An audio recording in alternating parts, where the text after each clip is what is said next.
Isipin mo na nasugatan ka, mag-isa, at hindi pinansin ng lahat ng dapat sanang tumulong sa iyo. Hanggang sa may isang dayuhan, kahit isang kaaway mo pa, ang huminto para iligtas ang buhay mo. Ito ang kuwento ng mabuting Samaritano. Noong unang panahon, ikinuwento ni Jesus ang talinghagang ito para ituro sa atin kung ano talaga ang ibig sabihin ng mahalin ang ating kapwa. Nagsimula ito, may isang lalaki na naglalakbay mula Jerusalem papuntang Jericho.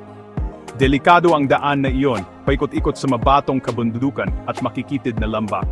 Bigla, may mga tulisan na lumabas mula sa dilim. Inatake nila siya, binugbog, at kinuha ang lahat ng meron siya.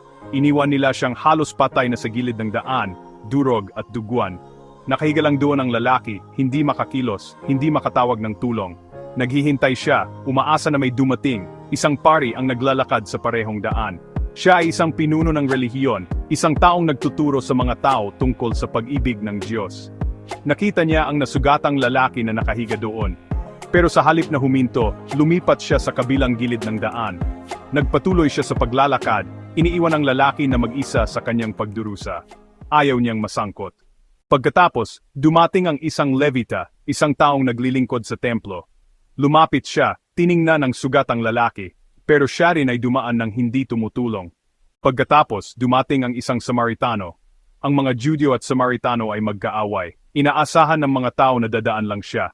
Ngunit sa halip, napuno siya ng habag. Nilinis niya ang mga sugat ng lalaki gamit ang langis at alak at binalutan ang mga ito. Binuhat niya ang manlalakbay sa kanyang asno at dinala sa isang bahay tuluyan. Ang Samaritano ay nanatili buong magdamag. Inaalagaan siya hanggang umaga. Bago siya umalis, binigyan niya ng pera ang tagapamahala ng bahay tuluyan at sinabi, alagaan mo siya. At kung gumastos ka pa, babayaran kita pagbalik ko. Tinapos ni Jesus ang kuwento sa pagtatanong, sino sa kanila ang naging tunay na kapwa? Ang sagot, ang nagpakita ng awa. Pagkatapos ay sinabi ni Jesus, humayo ka at gayon din ang gawin mo. Ang tunay na pag-ibig ay ipinapakita sa gawa, hindi sa salita. Tinatawag tayo ng Diyos na tulungan ang sinumang nangangailangan, kahit na ito ay abala, hindi komportable, o hindi inaasahan. Ang tunay na kapwa ay isang taong nagpapakita ng habag, anuman ang pagkatao ng isang tao. Manalangin tayo. Panginoon, turuan mo kaming magmahal tulad ng pagmamahal ng mabuting Samaritano. Bigyan mo kami ng mga matang makakita sa mga nagdurusa, mga kamay na handang tumulong, at mga pusong puno ng habag. Tulungan mo kaming maging tunay na kapwa sa lahat ng aming makasalubong.